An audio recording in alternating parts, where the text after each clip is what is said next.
Kaya nga, anuman ang iyong paghihirap, anuman ang iyong problema, anuman ang bigat ng iyong buhay, tandaan mo ang iyong nanay, ang naging instrumento para magkaroon ka ng buhay dito sa mundo. At sana naman, kahit paano, suklian mo yung kagandahang loob niya. Bakit? Kasi tandaan niyo po ito, when you are good to your mother, God will bless you. Yung mga hindi marunong magmahal sa kanilang mga ina, yan yung mga naghihirap sa buhay. Mababasa niyo po yan sa Biblia. Honor your parents, honor your mother, so that all will be well with your life and that you would have a long life.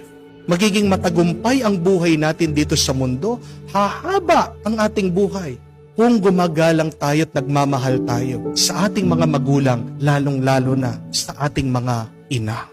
Kaya nga, kung buhay pa yung nanay mo,